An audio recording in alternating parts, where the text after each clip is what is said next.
Hello दोस्तों, आज है 5 अप्रैल 2025 दिन शनिवार का, हिंदी तिथि चैत्र शुक्ल अष्टमी। और आइए बात करते हैं आज के मुख्य समाचार, बड़ी खबरें, देश और दुनिया का ताजा अपडेट लेकर हाजिर हो गए। आज का ये वीडियो भी बहुत ही महत्वपूर्ण होने वाला है, किसान भाइयों के लिए, युवाओं के लिए, माता और बहनों के लिए, पढ़ने वाले बच्चों के लिए, आम जनता से जुड़े महत्वपूर्ण फैसले जानेंगे। देश के अलग अलग राज्यों की ओर से, सरकारों की ओर से बड़ी घोषणाएं की गई है। बहुत मजा आने वाला है, पूरा वीडियो आप ध्यान से आखिर तक जरूर देखते रहिएगा, है ना। तो बिना टाइम विलंब के शुरुआत करते हैं आज की पहली बड़ी खबर। लेकिन इससे पहले आपको बताएं कि आज है दुर्गा अष्टमी और 5 अप्रैल को आज दुर्गा अष्टमी का पर्व मनाया जा रहा है। नवरात्रि के 9 दिन माता के अलग अलग 9 स्वरूपों की पूजा अर्चना होती है। दुर्गा अष्टमी को माता महागौरी की आराधना की जाती है। अष्टम नवरात्रि माँ महागौरी और माता का बीज मंत्र है श्री क्लीम हीम वरदाय नमः। दुर्गा अष्टमी की आपको हार्दिक शुभकामनाएं, बहुत बहुत बधाइयां, माता रानी का आशीर्वाद आपको मिलता रहे। चलिए खबरों में शुरुआत करेंगे, लेकिन उससे पहले आपको बताएंगे कुछ हैरान कर देने वाली, चौंका देने वाली बड़ी खबरें। देखिए, आप सूरत के जैन मुनि शांति सागर दुष्कर्म मामले में दोषी करार दिए गए। कॉलेज गर्ल को धार्मिक समारोह के लिए सूरत बुलाकर उसके साथ गलत काम किया था। सजा पर फैसला आज आने वाला है। सूरत की एक अदालत ने 19 साल की लड़की से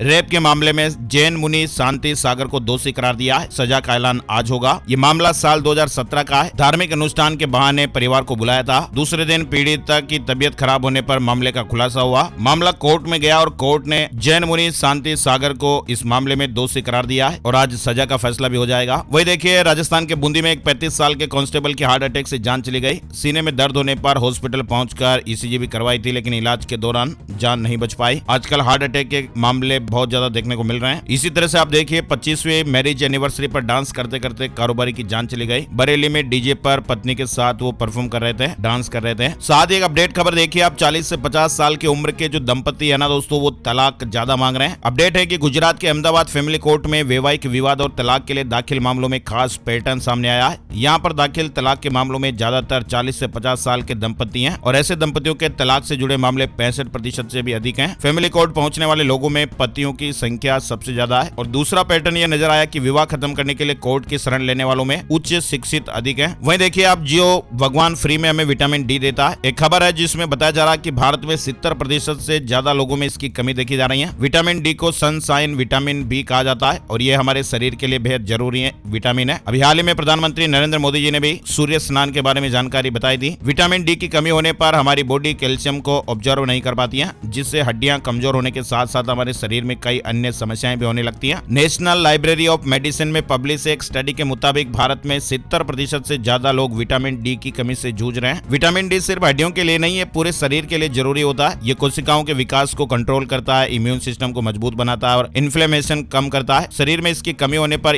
पूरा इम्यून सिस्टम ही कमजोर हो जाता है और इससे कैंसर जैसी गंभीर बीमारियों का खतरा भी बढ़ सकता है। विशेषज्ञों के मुताबिक विटामिन डी की कमी से सीधे तौर पर कोई कैंसर नहीं होता है। इसकी कमी से सेल्स के कामकाज पर गंभीर असर पड़ता है, इसलिए इसे कैंसर से जोड़कर देखा जा रहा है और इस पर कई रिसर्च भी फिलहाल हो रही है। डॉक्टर ये बता रहे हैं कि आजकल लोगों में विटामिन डी की कमी तेजी से बढ़ने का जो मुख्य कारण है वो ये है कि लोग सूरज की रोशनी में बहुत ही कम समय बिताते हैं। लोग ज्यादातर समय घर या ऑफिस के अंदर रहते हैं, जिससे शरीर को प्राकृतिक रूप से विटामिन डी बनाने के लिए जरूरी यूवीबी किरणें नहीं मिल पाती हैं। इसके अलावा भी और कई कारण हो सकते हैं। विशेषज्ञों के मुताबिक डॉक्टर समित पुरोहित कहते हैं कि भारतीयों को विटामिन डी का लेवल नॉर्मल बनाए रखने के लिए हो सके तो रोज 1 घंटे धूप की जरूरत है। अगर कोई रोज लगभग 1 घंटे धूप में रहता है तो विटामिन डी का लेवल मेंटेन रह सकता है। हमारी त्वचा का जितना हिस्सा सीधे सूरज की रोशनी के संपर्क में आता है, उतना ही हिस्सा विटामिन डी बनाता है। तो इसलिए सुबह थोड़े कम कपड़े पहनकर आप धूप जरूर लें। वजन को कंट्रोल में रखें, खाने में दूध या दूध से बनी कोई चीजें शामिल करें, संतुलित आहार लें। विशेषज्ञों के मुताबिक इस तरह का अपडेट और काम का अपडेट था, इसलिए आपको थोड़ा विस्तार से बताया, है ना। और बड़ी खबर आप देखिए, अनंत अंबानी की पदयात्रा में धीरेन्द्र कृष्ण शास्त्री भी शामिल हुए। जामनगर से द्वारका तक 110 किलोमीटर की पैदल यात्रा अनंत अंबानी कर रहे हैं। 80 किलोमीटर वो चल चुके हैं। गुरुवार को अंबानी की पदयात्रा का 8वां दिन था और इस दौरान बागेश्वर धाम के पीठाधीश्वर पंडित धीरेन्द्र शास्त्री भी पदयात्रा में शामिल हुए थे। वहीं आपको बताएं, नेपाल में भूकंप के झटके महसूस हुए। नेपाल में 3 मिनट के अंदर 2 भूकंप के झटके महसूस किए गए और पहला जो झटका आया था वो 5.2 तीव्रता का था और दूसरा झटका 5.5 तीव्रता का था। इस भूकंप के केंद्र की गहराई 20 किलोमीटर नीचे जमीन के अंदर बताई गई। उत्तर भारत में भी भूकंप के झटके महसूस हुए। शुक्रवार शाम को ये भूकंप आया था। वही देखिए, उत्तर प्रदेश के लखनऊ में फ्रिज के कंप्रेसर में धमाका हो गया, घर में आग लग गई, 4 लोग फंस गए। आजकल एसी के कंप्रेसर फटने की, फ्रिज के फटने की काफी सारी घटनाएं भी देखने को मिल रही हैं। तो ऐसे उपकरणों को लेकर भी आप थोड़े सजग रहें, सावधान रहें, है ना। और राशन कार्ड से जुड़ा बड़ा अपडेट आ रहा है। केंद्र सरकार ने राशन कार्ड को आधार कार्ड से लिंक करने की जो समय सीमा है वो 3 महीने बढ़ाकर 30 जून कर दी रही है। सरकार ने जन वितरण प्रणाली के तहत राशन लेने वाले लाभार्थियों के लिए राशन कार्ड को आधार से लिंक करने के लिए समय सीमा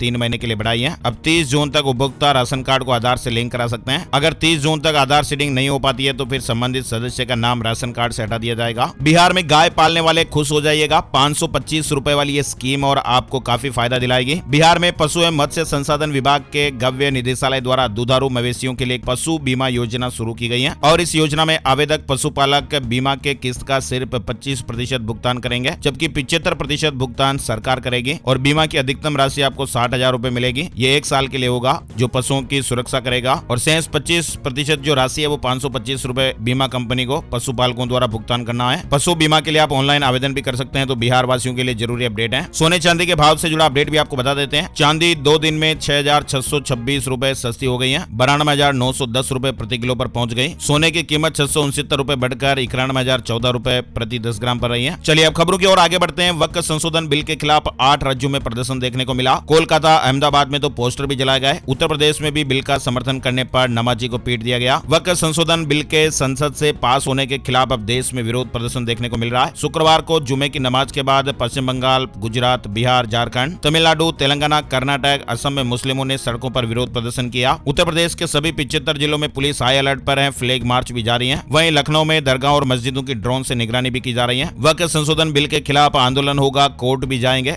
all India Muslim personal law board ने यह ऐलान किया है, कहा कि बिल के खिलाफ देशव्यापी आंदोलन चलाया जाएगा, कोर्ट का रुख भी किया जाएगा। विपक्ष ने इस बिल के विरोध में भरपूर कोशिश की है। फिलहाल आपको बताएं वक्फ बोर्ड का जो मामला है वो सुप्रीम कोर्ट पहुंच गया है। सरकार के फैसले के खिलाफ याचिका भी दायर हो गई है। याचिका में यह दावा किया गया कि यह विधेयक मुस्लिम समुदाय के मौलिक अधिकारों का उल्लंघन करता है और भेदभावपूर्ण है। विपक्षी दल और कई मुस्लिम संगठन वक्फ बिल का विरोध कर रहे हैं। अब all India Muslim personal law board ने राष्ट्रपति द्रौपदी मुर्मू से तत्काल मिलने का वक्त भी मांगा है। आपको बताएं वक्फ संशोधन बिल को संसद के दोनों सदनों लोकसभा और राज्यसभा से पास कर दिया गया है। हालांकि विपक्षी दल और all India Muslim personal law board समेत कई मुस्लिम संगठन इस बिल का लगातार विरोध कर रहे हैं। शुक्रवार को देश के कई बड़े शहरों में वक्फ बिल के विरोध में प्रदर्शन देखने को मिले। बिहार से यह बड़ी खबर आ रही है, वक्फ बिल का विरोध हो रहा है। 7 मुस्लिम नेताओं ने जेडीयू छोड़ दी, कहा कि मुख्यमंत्री ने भरोसा तोड़ा। जेडीयू ने वक्फ संशोधन बिल पर मोदी सरकार का समर्थन किया है और इसके बाद से सीएम नीतीश कुमार की पार्टी में भी घमासान मचा हुआ है। बगावत भी देखने को मिल रही है। एक के बाद एक मुस्लिम नेता इस्तीफा दे रहे हैं और अब तक बिल को समर्थन देने से नाराज 7 मुस्लिम नेताओं ने पार्टी छोड़ दी है। वहीं लोकसभा अध्यक्ष ओम बिरला ने शुक्रवार को सदन की कार्यवाही अनिश्चित काल के लिए स्थगित करते हुए कहा है, इस सत्र के दौरान वक्फ संशोधन विधेयक सहित कुल 16 विधेयक पारित किए गए। लोकसभा की कार्यवाही अनिश्चित काल के लिए स्थगित कर दी गई है। वहीं आपको बताएं लोकसभा और राज्यसभा से पारित होने के बाद राष्ट्रपति द्रौपदी मुर्मू ने भी आवर्जन और विदेशी विधेयक 2025 को अपनी मंजूरी दे दी है। राष्ट्रपति की मंजूरी के बाद अब यह विधेयक कानून बन गया है और इस बारे में केंद्र सरकार ने अधिसूचना भी जारी कर दी है। यानी अब भारत में अवैध रूप से प्रवेश करने, रहने या देश से बाहर जाने के लिए जाली पासपोर्ट या वीजा का उपयोग या उसे देने पर 2 से 7 वर्ष तक की कैद और 1 लाख से 10 लाख रुपए तक का जुर्माना भी लग सकता है। ये नए नियम लागू हो गए। आईपीएल से जुड़ा अपडेट देखिए। लखनऊ सुपर जॉयंट्स ने मुंबई इंडियंस को 12 रन से हरा दिया है। इकाना स्टेडियम में मुंबई ने बॉलिंग चुनी।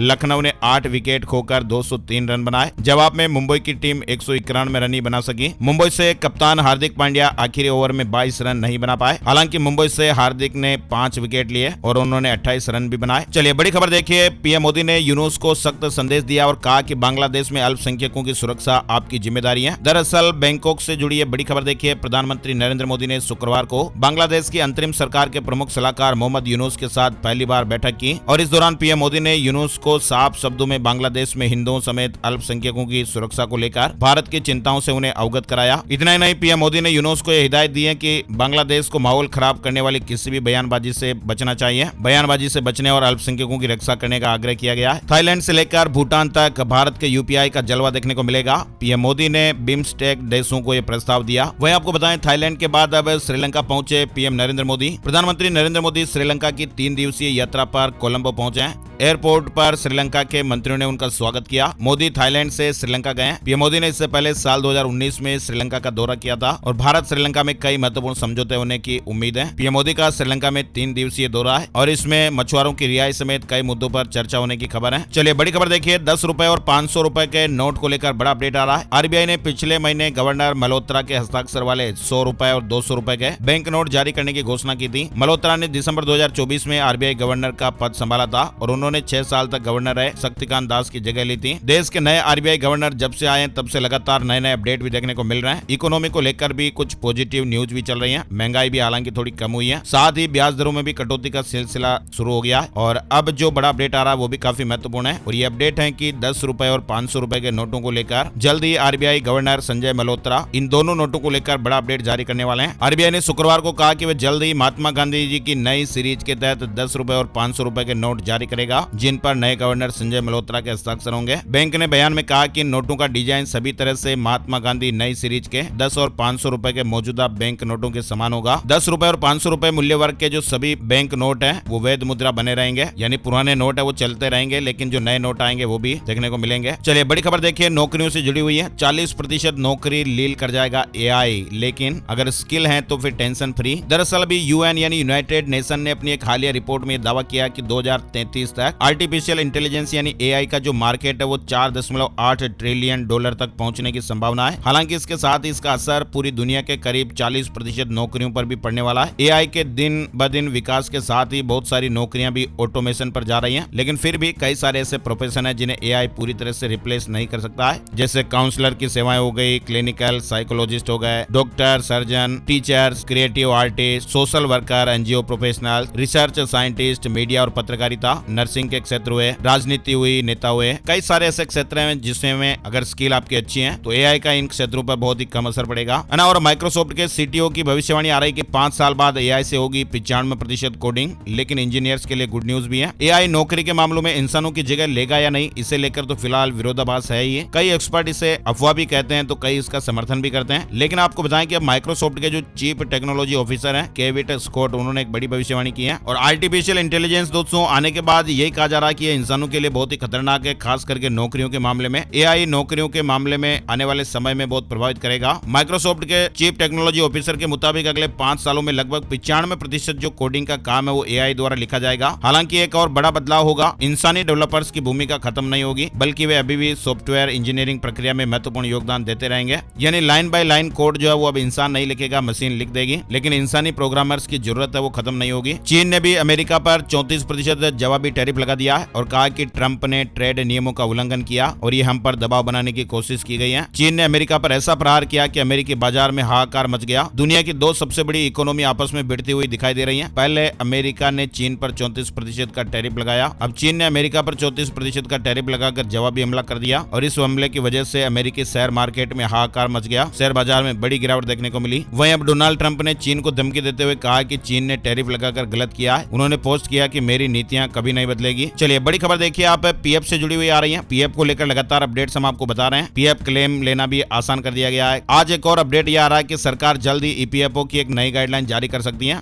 और इसमें सरकार कुछ नए बदलाव करने जा रही है और सबसे बड़ा बदलाव वेज लिमिट को लेकर हो सकता है। यानी अभी के समय में जो ईपीएफओ के तहत कर्मचारियों और नियोक्ताओं को बेसिक सैलरी में 12% योगदान दिया जाता है, जिसमें वेज लिमिट 15,000 रुपए तय है, लेकिन मीडिया रिपोर्ट्स के मुताबिक सरकार अब इस लिमिट को बदलने की तैयारी कर रही है और मीडिया की खबरों में ये कहा जा रहा है कि सरकार अब इसे बढ़ाकर 21,000 रुपए कर सकती है। फिलहाल विचार विमर्श चल रहा है और अगर ये बदलाव लागू होता है तो इसका असर लाखों कर्मचारियों और एम्प्लॉय पर पड़ेगा, है ना। और जज केस कांड की जांच अब तेज हो गई है। कमेटी ने पुलिस कमिश्नर संजय अरोड़ा का बयान भी दर्ज किया है। दिल्ली हाईकोर्ट के न्यायाधीश जस्टिस यशवंत वर्मा के आधिकारिक आवास में लगी आग बुझाने के दौरान कथित तौर पर भारी मात्रा में नकदी मिलने की जांच कर रही समिति के सामने दिल्ली पुलिस कमिश्नर संजय अरोड़ा ने शुक्रवार को अपना बयान दर्ज कराया। इसके अलावा नई दिल्ली जिले के डिप्टी कमिश्नर देवेश महाल का भी बयान दर्ज किया गया। फिलहाल आपको बताएं, सूत्रों के मुताबिक मामले की जांच के लिए देश के प्रधान न्यायाधीश सीजेआई संजीव खन्ना ने 3 जजों की समिति का गठन किया है। एनएचएआई के खिलाफ ट्रांसपोर्टरों का हल्ला बोल टोल टैक्स बढ़ोतरी को लेकर विरोध कर रहे हैं। एनएचएआई ने देश भर के राजमार्गों पर टोल टैक्स में बढ़ोतरी की है और इस फैसले की ट्रांसपोर्टरों ने आलोचना की है और इसे वापस लेने की मांग की है। उनका कहना है कि पहले से ही अधिक टोल वसूला जा रहा है और अब इसमें बढ़ोतरी की जा रही है। ट्रांसपोर्टर्स कह रहे हैं कि इससे परिचालन लागत बढ़ेगी और महंगाई भी बढ़ेगी। चलिए आगे बढ़ते हैं। बड़ी खबर देखिए, आप एआई से अब बनने लगे हैं फर्जी आधार कार्ड। चैट जीपीटी ये कारनामा कर रहा है। Chat GPT Ghibli style photo बनाने के साथ साथ अब फर्जी आधार कार्ड और पैन कार्ड भी बना रहा है। सोशल मीडिया पर इस तरह के कई नकली पैन कार्ड, आधार कार्ड वायरल हो रहे हैं। अगर इस पर लगाम नहीं लगी तो फिर फर्जीवाड़े और साइबर ठगी होने का खतरा भी रहेगा।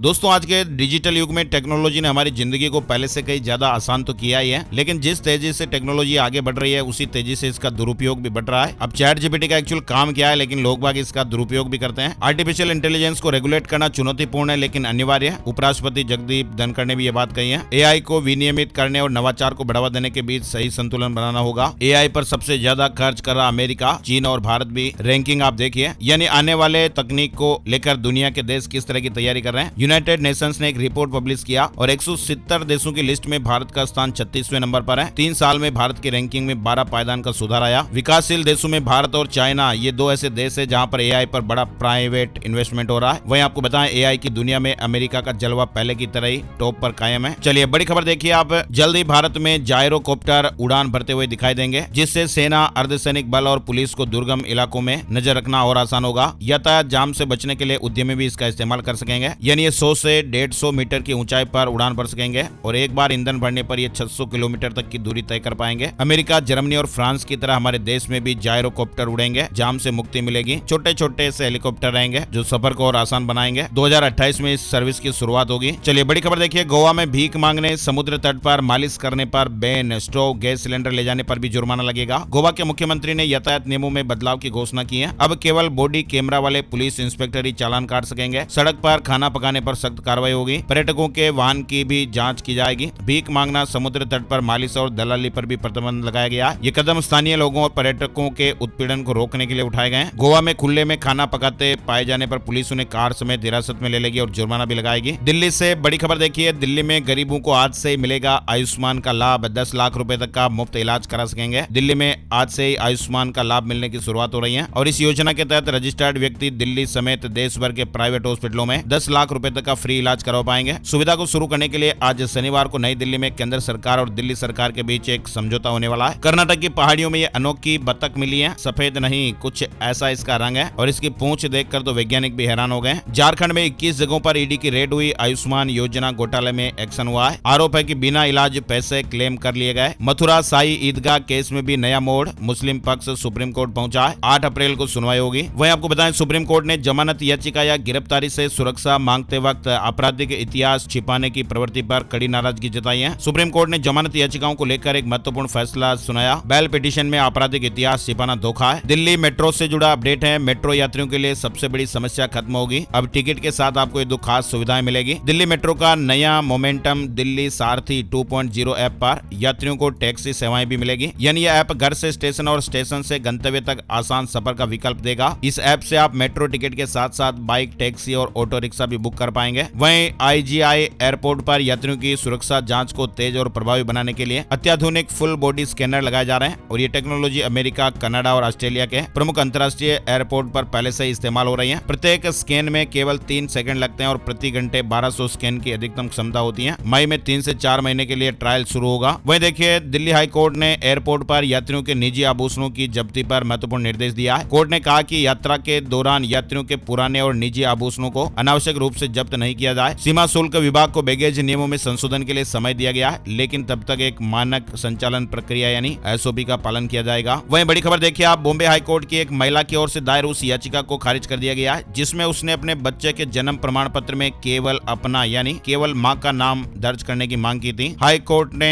इस याचिका को प्रक्रिया का दुरुपयोग करने और अहंकार की संतुष्टि करने वाला बताया। अदालत ने कहा कि वैवाहिक विवादों में बच्चों का कल्याण सर्वोपरि है, न कि माता पिता की व्यक्तिगत लड़ाई, यानी महिला ने पेरेंट्स के रूप में केवल अपना खुद का नाम ही दर्ज करने की मांग की थी। फिलहाल कोर्ट ने इस तरह की अर्जी को खारिज करते हुए याचिकाकर्ता पर 5000 रुपए का जुर्माना लगाया है। हरियाणा के पानीपत में BPL राशन कार्ड धारकों पर शिकंजा कसा जा रहा है। प्रशासन ने भौतिक सत्यापन में 215 परिवारों को सूची से बाहर कर दिया है, यानी ये परिवार आलीशान कोठियों और लग्जरी गाड़ियों के मालिक हैं, लेकिन सरकारी रिकॉर्ड में BPL में दर्ज हैं, गरीबी रेखा के नीचे दर्ज हैं। ऐसे में लोगों के खिलाफ अब FIR तो दर्ज होगी, 2 साल तक जेल की सजा भी हो सकती है। BPL का गलत तरीके से लाभ लेने वालों पर FIR दर्ज होगा। पश्चिम बंगाल से जुड़ी खबर देखिए, सुप्रीम कोर्ट द्वारा पश्चिम बंगाल में 26,000 शिक्षकों की भर्ती रद्द करने गए कलकत्ता उच्च न्यायालय के फैसले को सही ठहराने के बाद राज्य सरकार के खिलाफ विरोध प्रदर्शन तेज हो गया है। कई वामपंथी संगठन सड़कों पर आ गए। अयोध्या में रामनवमी के उत्सव की भव्य तैयारियां भी चल रही हैं। जिला प्रशासन देश विदेश से आने वाले भक्तों के लिए विशेष इंतजाम कर रहा है और इस बार रामनवमी पर्व के लिए बेहद खास तैयारियां हो रही हैं। श्री राम जन्मोत्सव के मौके पर देश विदेश से आने वाले लाखों श्रद्धालुओं पर ड्रोन के माध्यम से राम पथ पर सरयू के पवित्र जल की फुहारें डाली जाएगी। उत्तर प्रदेश से बड़ी खबर देखिए, सरकारी नौकरी की तैयारी कर रहे उम्मीदवारों को यूपी सरकार ने अप्रैल में 2 बड़ी भर्तियों का तोहफा दिया है। मुख्यमंत्री योगी आदित्यनाथ ने घोषणा की थी हाल ही में कि अप्रैल में पुलिस बल में 28,138 पदों को भरने की प्रक्रिया शुरू की जाएगी। इसके अलावा मुख्यमंत्री के निर्देशानुसार अब उत्तर प्रदेश परिवहन निगम में 5000 परिचालकों की भर्ती भी की जाएगी। परिवहन मंत्री ने बताया कि भर्ती प्रक्रिया के तहत 8 अप्रैल से 17 अप्रैल 2025 तक विभिन्न शहरों में रोजगार मेले आयोजित किए जाएंगे। बड़ी खबर देखिए, केंद्रीय रेल और सूचना प्रसारण मंत्री अश्विनी वैष्णव ने केंद्रीय कैबिनेट में हुए फैसलों की जानकारियां दी है। उन्होंने बताया कि रेल मंत्रालय की 4 परियोजनाओं को मंजूरी दी गई है और इनकी कुल लागत 18,658 करोड़ रुपए है। महाराष्ट्र, उड़ीसा और छत्तीसगढ़ के 15 जिलों को कवर करने वाली परियोजनाओं से भारतीय रेलवे का जो मौजूदा नेटवर्क है वो करीब 1247 किलोमीटर बढ़ जाएगा। 19 नए रेलवे स्टेशनों का भी निर्माण होगा। 30 अप्रैल से शुरू हो सकती है गर्मी की छुट्टियां। पश्चिम बंगाल से जुड़ा अपडेट है। मुख्यमंत्री ममता बनर्जी ने अभी हाल ही में जानकारी दी थी। पश्चिम बंगाल शिक्षा विभाग राज्य सरकार द्वारा संचालित स्कूलों में 30 अप्रैल से गर्मी की छुट्टियां घोषित करेगा। अमेरिका में ईमेल भेजकर सैकड़ों विदेशी छात्रों का वीजा रद्द कर दिया गया। एआई से कैंपस एक्टिविस्ट की पहचान कर रही सरकार, देश छोड़ने के आदेश दिए जा रहे हैं। यानी अमेरिका में पढ़ने वाले सैकड़ों विदेशी छात्रों को उनका F1 वीजा यानी स्टूडेंट वीजा रद्द